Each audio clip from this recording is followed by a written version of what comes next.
Mes chers frères et sœurs, paix et bien dans le nom de notre Seigneur Jésus-Christ. Une seule chose, je nous propose aujourd'hui pour notre méditation. Arrêtons les débats de Dieu et les débats politiques. Dans l'évangile, Jésus pleure sur Jérusalem. Ah, si toi aussi tu avais reconnu en ces jours ce qui donne la paix, mais maintenant cela est resté caché à tes yeux. Oui, viendront pour toi des jours où tes ennemis construiront des ouvrages de siège contre toi, t'encercleront et te presseront de tous côtés, ils t'anéantiront, toi et tes enfants qui sont chez toi, et ils ne laisseront pas chez toi pierre sur pierre, parce que tu n'as pas reconnu le moment où Dieu te visitait. Voilà un cri de cœur qui laisse entrevoir la douleur de quelqu'un qui a profondément aimé cette ville. Jésus a vraiment aimé Jérusalem. Il voulait son bonheur, son salut, sa paix durable. Mais Jérusalem est restée fermée. Jérusalem ici est métaphorique. Il faut entendre par là les habitants de la ville de Jérusalem. Jésus est indigné par leur orgueil d'être des citadins, vivant dans la même ville que le temple de Dieu où réside le Créateur du ciel et de la terre. La vraie question est que qu'est-ce qu'ils ont concrètement fait pour que Jésus lance un cri de cœur et pleure? Le grand péché de Jérusalem, c'est la distraction. Deux raisons les rendaient distraits. La première, la politique. Ils étaient un peuple saint, une race choisie par Dieu. Malheureusement, ils ont subi les annexions des colonisateurs. La première annexion est celle des Grecs. C'est ce qui décrit la première lecture de ce jour tirée du livre de Maccabée. Le roi Antichos, ayant annexé le peuple de Dieu, les oblige non seulement à parler grec, mais aussi à épouser les pratiques grecques. Il faut entendre par là que le peuple saint juif devrait par force rompre leur alliance avec Dieu pour épouser les dieux grecs. Ceux qui refusent, il est décapité. C'est dans cette optique que Mattathias s'oppose radicalement au roi Antichos au prix de sa vie. Toutes les nations peuvent lui obéir en rejetant la religion de leur père. Mais moi, mes fils et mes frères, nous suivons l'alliance de nos pères. Qu'il me soit donc permis d'ouvrir ici une parenthèse pour éclairer la lanterne des pasteurs des églises de réveil. Avec l'avènement du protestantisme, par plusieurs fois, nous entendons que Maccabée est le livre que les catholiques ont ajouté. Dire cela, c'est faire preuve d'une idiotie sans mesure, car ce livre raconte l'histoire de l'annexion juive par les Grecs, qui est une histoire vraie, et de là est née l'espérance en la résurrection pour les martyrs que Antichos avait tués. Israël les appelle jusqu'aujourd'hui les martyrs juifs qui ont défendu le drapeau, qui ont accepté la mort pour défendre la religion de leur père. Lors d'une bataille qui opposait les Romains avec les Grecs, une fois que les Romains ont battu les Grecs, toutes les colonies grecques sont devenues les colonies romaines. C'est dans cette optique que Israël sera encore annexé par les Romains. À l'époque de Jésus, c'était les Romains.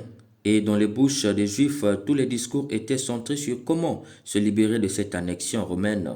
Étant donné que le prophète avait annoncé que c'est le Messie qui le fera, il ne voyait pas en Jésus le Rédempteur du monde, mais un usurpateur qui a pris le titre de Messie, mais qui est incapable de le libérer de cette annexion des Romains. Les débats politiques pour se libérer de cette annexion les rendaient aveugles et les faisaient passer à côté de l'essentiel, d'où ils n'ont pas pris conscience de l'heure que Dieu les avait visités. La deuxième raison était les débats sur Dieu. Depuis l'époque de Maccabée au IIe siècle, avec le rétablissement du culte dans le temple juif, était né le courant religieux. Parmi, nous avons les Sadducéens qui s'en remettaient qu'à la version écrite de la Torah et refusaient de se soumettre à la loi orale qui avait été transmise par les érudits depuis Moïse. C'est pourquoi ils ne s'entendaient pas avec le deuxième courant des pharisiens qui accepté la version orale de la Torah. Avec ces deux courants, on trouvait aussi les Esséniens qui avaient pour doctrine laissé tout entre les mains de Dieu.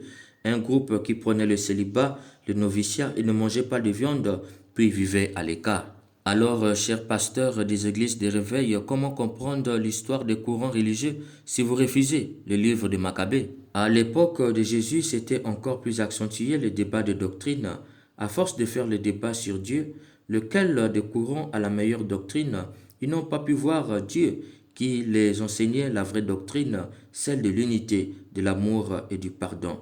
C'est pourquoi Jésus, face à ces deux débats politiques et religieux, pleure, car cela les rendait aveugles et distraits sur le moment que Dieu les avait visités. Mes chers frères et sœurs, tirons les leçons si nous ne voulons pas que Jésus pleure sur nous.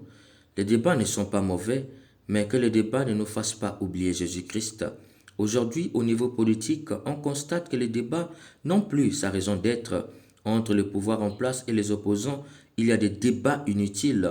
On dit que nous sommes en démocratie, c'est le pouvoir du peuple. Mais comment peut-on parler du pouvoir du peuple si on a affaire à un peuple fragmenté en plusieurs partis politiques? Quand un médiocre dirige, quand bien même le peuple voudrait le sanctionner, les gens de son parti le défendent et trouvent que c'est par jalousie. Ils ont raison puisqu'ils mangent avec lui. Il en sera de même si un autre parti vient au pouvoir. Les gens de ce parti feront tout pour défendre un nulard au gré de leur avantage.